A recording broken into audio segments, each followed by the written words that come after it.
Hello friends, welcome to Nila designs. இன்றைக்கான simple brooch என்ன பார்க்க போகிறோம் அப்படின்னு சொன்னால், இந்த மாதிரி ஒயிட் ஃப்ளவர் யூஸ் பண்ணி தான் பண்ண போகிறோம். அதுக்கு நம்ம யூஸ் பண்ண போகிறது ஒயிட் ஃப்ளவர். அதுக்கப்புறம் பார்த்திங்கன்னா லாங் சீக்வன்ஸ் லீவ் சீக்வன்ஸ் லாங்கும் எடுத்திருக்கேன், ஷார்ட்டும் எடுத்திருக்கேன். ஸோ இதெல்லாம் யூஸ் பண்ணி நம்ம சிம்பிளாக அன்றைக்கி ஒரு டிசைன் பண்ண போகிறோம். ஸோ அதுக்கு நான் என்ன பண்ணுறேன், ஃபஸ்ட்டு லீவ் சீக்வன்ஸ் கொடுக்கறதுக்காக அந்த கேப்பை மெயின்டைன் பண்ணிக்கிறேன். ஒரு 3 கேப் நம்ம ஃபாலோ பண்ண போகிறோம். 1, அதே மாதிரி இந்த பக்கம் 1, 2, இந்த பக்கம் 1, 3. ஸோ 3 லாங் கேப்ஸ் எடுத்துக்கிறோம். இந்த இடத்துல சர்க்கிள் கரெக்டாக நமக்கு ஃப்ளவர் இருக்கும். ஸோ லாங் கேப்பில் கொடுக்கறதுக்காக சீக்வன்ஸ் எடுத்துக்கிறோம். ஃபஸ்ட்டு இந்த மாதிரி கொஞ்சம் உள்ளுக்குள்ளேருந்து நம்ம போட்ட மார்க்கிங்லேருந்து கொஞ்சம் உள்ளுக்குள்ளேருந்து எடுத்துக்கிறோம். எடுத்துகிட்டு நான் என்ன பண்ணுறேன் அப்படின்னு சொன்னால், ஃபஸ்ட்டு இந்த ஃப்ளவர் சீக்வன்ஸ் கொடுக்குறேன், லீவ் சீக்வன்ஸு. அதுக்கு மேலே கொடுக்கறதுக்கு ஒரு குட்டி லீவ் சீக்வன்ஸ் எடுத்திருக்கேன்.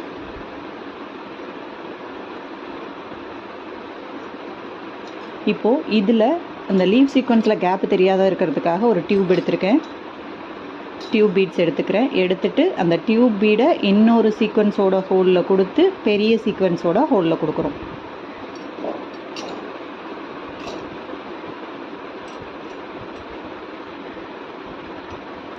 ஸோ இப்போது 2 விதமாக நீங்கள் ஸ்டிச் பண்ணலாம். இந்த பக்கத்துலேருந்து இந்த பக்கம் ஸ்டிச் பண்ணிங்கன்னா கேப்பு இங்கே இருக்கும். இங்கேருந்து இங்கே ஸ்டிச் பண்ணிங்கன்னா கேப்பு கரெக்டாக கீழே இருக்கும். அதனால் அதுக்கு தகுந்த மாதிரி நீங்கள் ஸ்டிச் பண்ணிக்கோங்க. எனக்கு நுனியில் டிசைன் வேணும், அதனால் நான் அப்படி ஸ்டிச் பண்ணியிருக்கேன். இப்போ பார்த்திங்கன்னா கரெக்டாக ஒரு பெரிய லீவ் சீக்வன்ஸு, ஒரு குட்டி லீவ் சீக்வன்ஸு, அதுக்குள்ளே ஒரு குட்டி டியூப் பீடு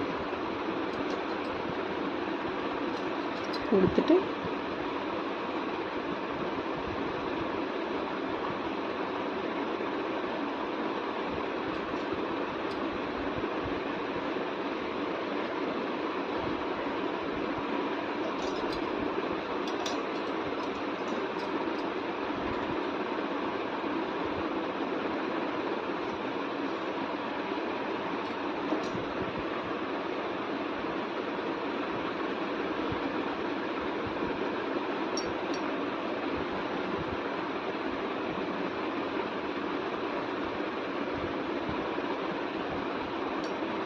சேம் ப்ரொசீஜரில் இந்த பக்கமும் நம்ம ஸ்டிச் பண்ணிக்கலாம்.